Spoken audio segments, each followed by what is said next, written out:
کتاب محسن بزبان محسن میں سے آج صفحہ نمبر 129 سے ہمارا بیان ہے۔ پچھلے بیان سے بات چل رہی تھی بغداد شریف کے اندر وہ جو ایک اٹیچی کیس والا معاملہ ہوا، اور اس کے بعد میری اہلیہ کا وہ جو خواب، جس کے بعد وہ بات آگے چلی۔ تو یہ عرس کے اندر ہم جب بغداد شریف حضور غوث اعظم کے عرس مبارک پر دوسری مرتبہ غالباً بغداد شریف پہنچے تھے۔ بہرحال وہ پچھلا اگر آپ ایپیسوڈ نکال لیں پچھلی ویڈیو، تو اس میں آپ کو وہ سارا واقعہ مل جائے گا۔ تو اب یہاں سے صفحہ نمبر 129 سے آگے یہ آگے لکھا میں نے یہ اس کتاب کے اندر کہ بات کہاں سے کہاں چلی گئی۔ خیر میں نے اپنی اہلیہ کو کہا، کیونکہ شام کا ٹائم ہو رہا تھا، ہم لوگ لیٹ ہو رہے ہیں، کیونکہ صبح وہ بیگ والا واقعہ ہوا، اٹیچی کیس والا، پھر ان کے خواب والا، تو بھئی جلدی جلدی چلو عرس مبارک پر پہنچنا ہے۔ تو مزار شریف پر حاضر ہوئے حضور غوث اعظم کی، تو دوپہر کی نسبت منظر ہی اب کچھ مختلف تھا۔ ہر طرف رنگ برنگی روشنیاں ہی روشنیاں، درجنوں مشائخ اور علماء آ جا رہے تھے۔ بے شمار مشائخ اپنی اپنی نشستوں پر اپنے اپنے ارادت مندوں کے ساتھ کسی نہ کسی کونے میں خاموشی سے سر جھکائے بیٹھے دکھائی دیے۔ کچھ ایسے بزرگ بھی نظر آئے جو کم و بیش 100 150 مریدین کے ساتھ دور دراز ممالک سے تشریف لائے ہوئے تھے۔ جگہ جگہ اہلاً و سہلاً مرحبا یا عید غوثیہ کے بینر لگے ہوئے تھے۔ مسجد میں داخل ہوئے تو محراب کی دائیں جانب لگے بینر کو دیکھ کر طبیعت شاد ہوئی، جس پر لکھا تھا اہلاً و سہلاً مرحبا بضیف سلطان اولیاء شیخ عبد القادر جیلانی، یعنی سلطان الاولیاء شیخ عبد القادر جیلانی کے مہمانوں کو خوش آمدید۔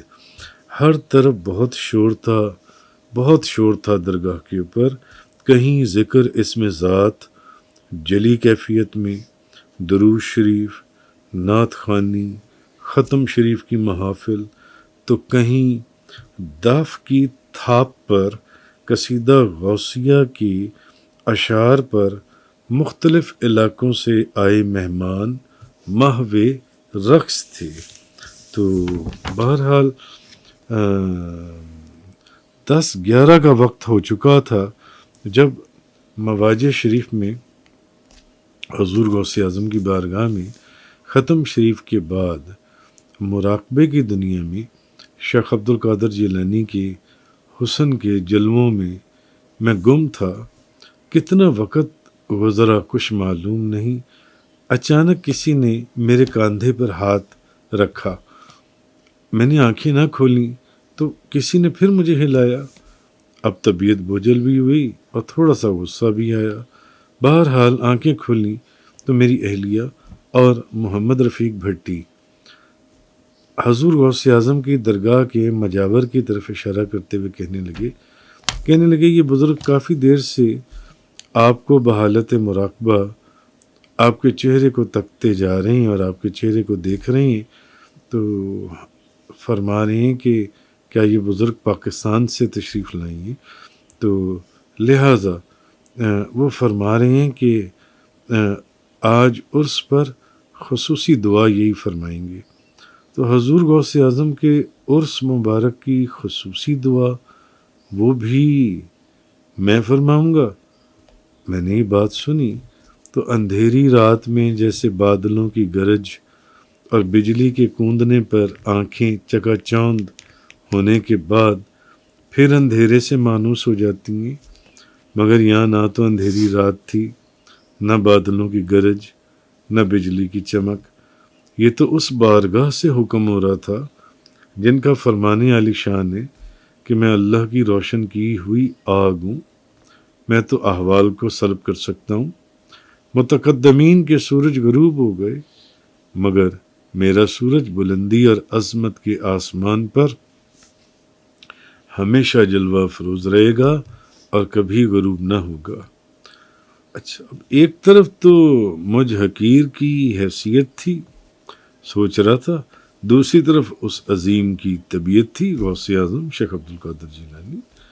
تو اس سر تسلیم خم ہے، جو مزاج یار میں آئے، وہ جیسا چاہیں، جس کے لیے چاہیں تو جیسے کہ کتابوں میں موجود ہے، چور کو کتب بنا دیں، اور چاہیں تو کتب کو بوجہ گستاخی اور نافرمانی اپنے عہدے سے معزول فرما دیں، کیونکہ آپ حضور غوث اعظم ایسے صاحب تصرف اور کتب با اختیار ہیں، چاہیں تو کسی بھی ولی کے حال کو سلب کر لیں۔ یہ الگ بات ہے کہ آپ نے کبھی کسی شیخ کے حال کو بے وجہ سلب نہیں کیا۔ آپ فرماتے ہیں ان البازی و شہب کل شیخ و منزا فر رجالی اوتی مثالی، جیسے شہباز تمام پرندوں پر غالب ہے، ایسے ہی میں تمام مشائخ پر غالب ہوں۔ کون ہے جس کو میرے جتنا مرتبہ عطا کیا گیا؟ اس لیے آپ کے اس فرمان قدمی حاضی الرقبت کل ولی اللہ، میرا قدم تمام ولیوں کی گردن پر ہے، کو سنتے ہی کہتے ہیں کہ روئے زمین کے تمام اولیاء اور رجال الغیب جو زمین پر آباد تھے یا ہوا میں پرواز کر رہے تھے، سب ابدال اولیاء سب نے اپنی گردنوں کو جھکا دیا۔ کتابوں میں لکھا ہے کہ ایک بزرگ نہ جانے کس گمان میں تھے کہ آپ کے فرمان کو جھٹلاتے ہوئے کہنے لگے، عبد القادر کا قدم دوسرے ولیوں کی گردن پر ہو سکتا ہے، میری گردن پر ہرگز نہیں۔ جب یہ معاملہ آپ کی بارگاہ میں بتایا گیا یا پیش کیا گیا، تو آپ نے فرمایا اگر اس کی گردن پر عبد القادر کا قدم نہیں تو پھر کسی سور کا قدم ہوگا۔ بظاہر تو بات ختم ہو گئی اور لوگ اس واقعے کو بھول بھی گئے، مگر کچھ ہی دن بعد ایک عبرتناک واقعہ پیش آیا۔ وہی بزرگ کسی عیسائی دیہاتی دوشیزہ جس نے سور پال رکھے تھے، اس کے عشق میں گرفتار ہو گئے۔ اب عشق کی پہلی شرط تو یہ ٹھہری کہ وہ اس کے جانوروں کی دیکھ بھال کریں گے، لہٰذا نہ صرف وہ اس کے جانوروں کی دیکھ بھال کرتے بلکہ ان جانوروں کے نوزائیدہ بچوں کو نہلاتے، کھلاتے، پلاتے، یہاں تک کہ ایک سور کے کچھ بچے کھیلتے کھیلتے ان کی گردن اور سینے پر چڑھ گئے۔ اب یہ دل دہلا دینے والا منظر دیکھ کر ان کے مریدین لرزتے اور کانپتے ہوئے حضور غوث اعظم شیخ عبد القادر جیلانی رضی اللہ تعالی عنہ ان کی خدمت میں حاضر ہو کر فریاد کرنے لگے۔ تمام واقعہ سننے کے بعد آپ نے فرمایا میرے دل میں، حضور غوث اعظم کہنے لگے میرے دل میں اس کے لیے کوئی غبار نہیں، یہ سب اللہ کی طرف سے ہے، پھر بھی میں دعا کرتا ہوں کہ اللہ ان کو معاف کر دے۔ حضور غوث اعظم کی زبان مبارک سے یہ الفاظ نکلنے کی دیر تھی کہ ان بزرگ کے دل و دماغ پر پڑا زنگ آلود پردہ، جن سے وہ پردہ ہٹ گیا اور زنگ آلود قلب پہلے کی طرح منور ہو گیا، اور ان کو قرآن دوبارہ سے حفظ ہو گیا اور ان کی ولایت کو بحال کر دیا گیا۔ وہ عشق کے دوشیزہ فرنگ پر لعنت بھیج کر اپنی منزل کی طرف واپس لوٹ آئے۔ اچھا، ایک طرف تو یہ ہے کہ چاہیں تو کتب کو معزول کر دیں، اور دوسری طرف یہ ہے کہ اگر چاہیں تو ایک ڈاکو کو کتب بنا دیں، تو جس ولی بنا دیں، جس کو جس نگاہ سے دیکھیں اس کو وہی بنا دیں، قلم ساکن اور زبان خاموش ہیں۔ کیونکہ آپ رضی اللہ تعالی عنہ کا فرمان ہے، قیامت تک میرے مریدوں میں اگر کوئی اپنے گھوڑے سے پھسل پڑے میں اس کی مدد کرتا ہوں۔ ہر زمانے میں میرا ایک زبردست مرید ہے جس کا مقابلہ نہیں کیا جا سکتا۔ ہر لشکر میں میرا ایک سلطان ہے جس کی مخالفت نہیں کی جا سکتی، اور ہر مرتبے میں میرا ایک خلیفہ ہے جس کو معزول نہیں کیا جا سکتا۔ آپ فرمات کہتے ہیں ایک چور آپ کے دولت کدے پر چوری کی نیت سے آیا، آپ کے آستانہ مقدس پر قدم رکھتے ہی دونوں آنکھوں سے اندھا ہو گیا۔ اب وہ چور اندھا ہو گیا، جب کچھ ہاتھ نہ آیا خوف زدہ ہو کر مجبوراً ایک کونے میں دبک کر بیٹھ گیا۔ صبح جب آپ کی خدمت میں پیش کیا گیا تو آپ نے خضر علیہ السلام سے فرمایا، ہمارے گھر سے چور خالی ہاتھ جائے، اس میں ہمارے دروازے کی بدنامی ہے، کہیں قیامت کے دن اللہ کی بارگاہ میں یہ نہ کہہ دے کہ میں عبد القادر کے آستانے پر گیا اور خالی ہاتھ واپس لوٹ آیا۔ خضر علیہ السلام نے عرض کیا، آپ عرض کرنے لگے، حضور اس کو کیا دیا جائے؟ آپ نے فرمایا، یعنی خضر علیہ السلام نے پوچھا کہ اس کو کیا دے دیا جائے؟ تو آپ نے فرمایا، جی چاہتا ہے کچھ ایسا دے دیا جائے جو دونوں جہانوں میں اس کے کام آئے۔ میں فلاں جگہ کے کتب کا انتقال ہو گیا، اسے وہاں کا کتب بنا کر بھیج دو۔ اور اس کی آنکھوں پر دستے کرامت پھیرا تو بینائی لوٹ آئی۔ شاید اسی لیے مولانا روم نے فرمایا تھا، یک زمانہ صحبت با اولیاء بہتر 100 سالہ طاعت بے ریا۔ ایک لمحہ اولیاء کی صحبت میں بیٹھنا 100 سالہ بے ریا عبادت سے بہتر ہے۔ فیض حق اندر کمال اولیاء، نور حق اندر جمال اولیاء۔ اللہ کا فیض اولیاء کے کمال میں اور اللہ کا نور اولیاء کے جمال میں ہے۔ بہرحال جس چور کو آپ نے کتب بنایا تھا ان کا نام شیخ الفی کتب، اور ان کا مزار بھی بغداد شریف میں ہے۔ حضور غوث اعظم کے مزار شریف کے قریب ہی ایک محلے میں ایک گھر کے اندر ان کی قبر موجود ہے۔ تو راکم الحروف نے جب تیسری مرتبہ بغداد شریف حاضری دی حضور غوث اعظم کی بارگاہ میں، تو 15 فروری 2014 کو وہاں پر بھی فاتحہ پڑھنے کی سعادت حاصل کی، جس کو آپ نے کتب بنایا تھا۔ بہرحال یہ گزشتہ گفتگو کا مقصد یہ تھا کہ بھئی اللہ کے ولی کی مرضی میں اللہ ہی کی مرضی ہے، اور پھر حضور غوث اعظم تو اولیاء کے سلطان ہیں، چاہیں تو اس کتب کو معزول کر دیں اور چاہیں تو پھر ایک چور کو کتب بنا دیں۔ ان کو اللہ کی ایسی رضا اور وہ حاصل ہے، تو پھر شیخ عبد القادر جیلانی تو ولیوں کے ولی ٹھہرے۔ لہٰذا جس کو محبت کی نگاہ سے دیکھا اس کو محبوب الہی بنا دیا، جس کو نفرت کی نگاہ سے دیکھا وہ غضب الہی کا شکار ہو گیا۔ حدیث اپنی جگہ موجود ہے۔ حضرت ابو ہریرہ فرماتے ہیں، رسول کریم صلی اللہ علیہ وسلم نے فرمایا، اللہ عز و جل فرماتا ہے، میرا بندہ فرض ادا کرنے کے بعد نفلی عبادات کے ذریعے میرے اتنا قریب آ جاتا ہے کہ میں اس سے محبت کرنے لگتا ہوں، اور جب میں اس سے محبت کرنے لگتا ہوں تو پھر میں اس کا کان بن جاتا ہوں جس سے وہ سنتا ہے، میں اس کی آنکھ بن جاتا ہوں جس سے وہ دیکھتا ہے، اس کا ہاتھ بن جاتا ہوں جس سے وہ پکڑتا ہے، اس کا پاؤں بن جاتا ہوں جس سے وہ چلتا ہے، اس کا دل بن جاتا ہوں جس سے وہ سوچتا ہے، اس کی زبان بن جاتا ہوں جس سے وہ بولتا ہے، لہٰذا وہ مجھ سے جو مانگتا ہے میں اس کو عطا فرماتا ہوں۔ چنانچہ حضور غوث اعظم کی مرضی مبارک ہے، غلاموں میں سے جس کو چاہیں چن لیں۔ اگرچہ عقل حیران تھی، سوچنا تو درکنار کبھی تصور بھی نہ کیا تھا کہ عرس غوث الورا رضی اللہ تعالی عنہ پر اختتامی خصوصی دعا کی سعادت بندہ نہ چیز کے حصے میں آئے گی۔ حالانکہ بندہ تو ویسے بھی وہاں چھپ کر بیٹھتا تھا، چادر اوڑھ کر بیٹھتا تھا تاکہ کوئی دیکھے نہ، کوئی سمجھے نہ کون کہاں بیٹھا ہوا۔ حالانکہ تمام دنیا سے عرس پر تشریف لائے جید علماء اور اکابر مشائخ کی وہاں کچھ کمی نہیں تھی۔ ہر 5-10 منٹ کے بعد مختلف علماء اور مشائخ آتے، انفرادی دعا مانگی جاتی، چند لوگ آمین فرماتے اور چلے جاتے۔ مثلاً ایک رات مواجہ شریف میں ہی میں مراقبے میں تھا کہ مجاور کی آواز کان میں پڑی، بھئی دروازہ بند ہو رہا ہے، سب لوگ باہر چلے جائیں۔ بزرگوں سے سن رکھا تھا کہ صاحب مزار اور گدی نشین یا مجاور کا بھی آپس میں رابطہ ہوتا ہے، اس لیے اس کی تفصیل اگر آپ نے دیکھنی ہو تو میری کتاب سیرت نگینہ رسول کے صفحہ نمبر 147 پر موجود ہے۔